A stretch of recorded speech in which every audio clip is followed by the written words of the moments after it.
Statistics are used everywhere, from predicting where stocks move in the market to even your daily weather forecast. Statistics as a mathematical model are used to help accurately predict results given by previously used data.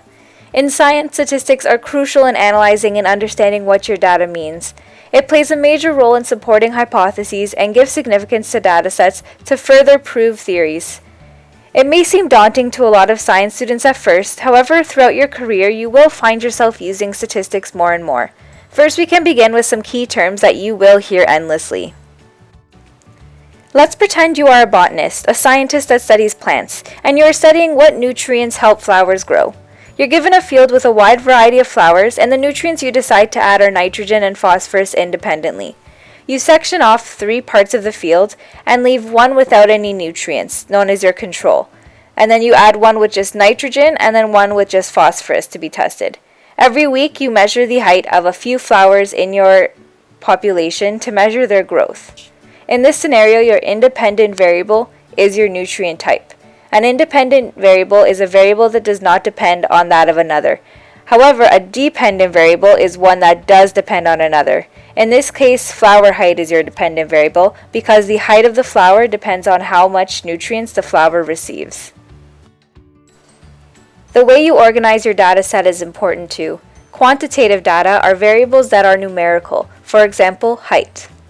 You're measuring how tall each flower is and recording it separately in your notes.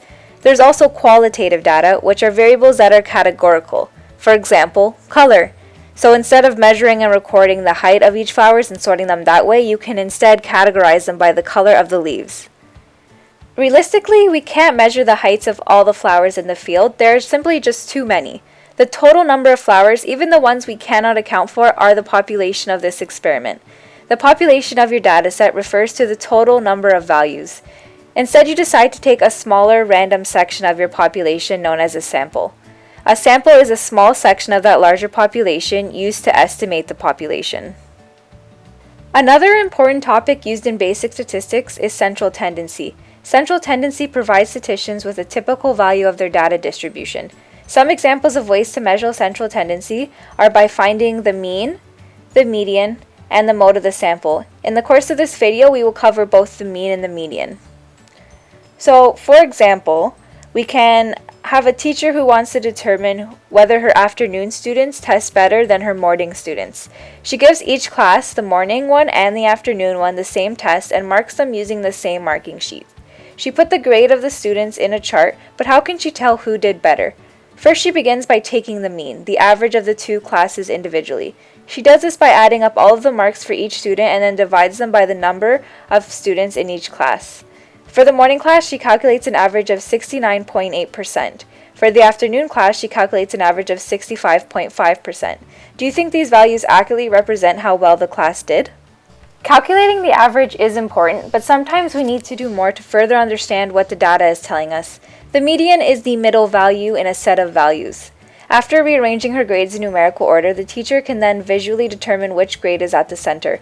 When there are 2 values that are in the middle, you simply add the 2 values together and divide by 2 to get your median.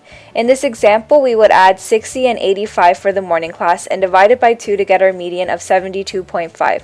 She also finds the median of 72.5 for the afternoon class. So what does this tell us? By using the median, we can see that there really is no difference in the grades for each of the classes.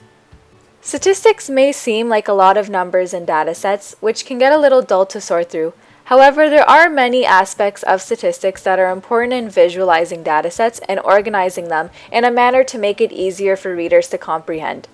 Histograms are a great way to organize data to find central tendency visually.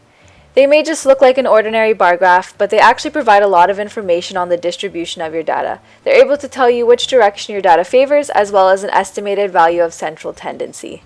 Imagine you collect a sample of snakes and measure how long they are for a study about how deforestation affects snake length in the tropical region. The species of snake you are studying already have a recorded average healthy length of 32 centimeters. Using all the recorded lengths of snakes from your study, we can construct a histogram. Through this, we can see that most snakes range between 11 centimeters to 20 centimeters. Without even calculating the mean, median, or mode value, we have already visualized where the average length of snake falls in our study and how our data is distributed. We can see that the average snake length determined is already shorter than the average value of a healthy snake, and we can theorize that deforestation may affect average snake length just based off the histogram produced.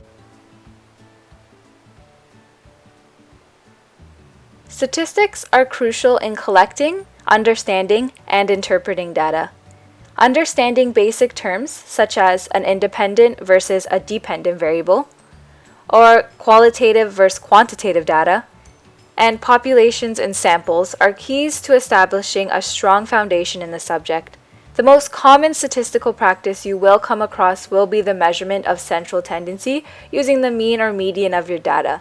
This can be calculated or visually estimated through a histogram. Understanding how your data is distributed provides major insights on what conclusions can be drawn from any study taken. It is the most important tool you will have in your experiment.